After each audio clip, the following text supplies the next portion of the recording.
The two epitomize Mayfield football. Day in and day out, play in and play out, Matt Raimondo and Brock Baca sacrifice for their team. Whether it be Raimondo battling on the offensive and defensive lines throughout the course of a game, or Baca doing everything from playing quarterback to lining up at middle linebacker to kicking field goals, both players are paying the price. Just training with Coach Mack, I mean, one of the craziest coaches we've got here, just definitely get me in shape. Baca sees it as a duty. Wherever the Trojans need him to play, he'll nod his head, put on his hard hat, and get to work. We needed me at linebacker, which is where I'm at. That's what I do. If I needed to step up and play quarterback, that's what I do.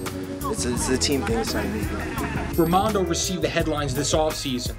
Big, fast, and mobile, he netted a scholarship from Arizona State during the summer and now returns to Mayfield in hopes of bringing yet another state championship back to Trojan country. I know I'm going to college here next year, but that's next year. I'm here to win the state. He'll play tackle this year on offense, while manning the middle of the Trojans' defensive line as well. Mayfield is notorious for being strong up front, and with Raimondo as the anchor yet again, that characteristic doesn't seem likely to change in 2010. Matt Raimondo is obviously going to be a force on the offensive and defensive line.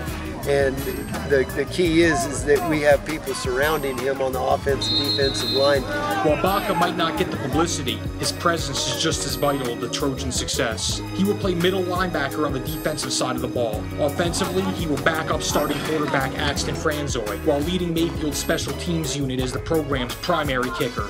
That versatility is head coach Michael Bradley smiling, particularly when he looks under center and sees a two-headed monster. We're comfortable with both of them. And, I mean, it's good to have one quarterback, but if you have two, that's huge. The Trojans seem to have strong starters up and down the board. Prior to fall practices, the coaching staff spoke about developing adequate depth, something they continue to strive for, even with the season opener right around the corner. Some of our backups are not where we want them to be right now. I think it's going to be mid-season before we get them to where we need to be, and so we can establish some depth and we don't have to play so many guys both ways.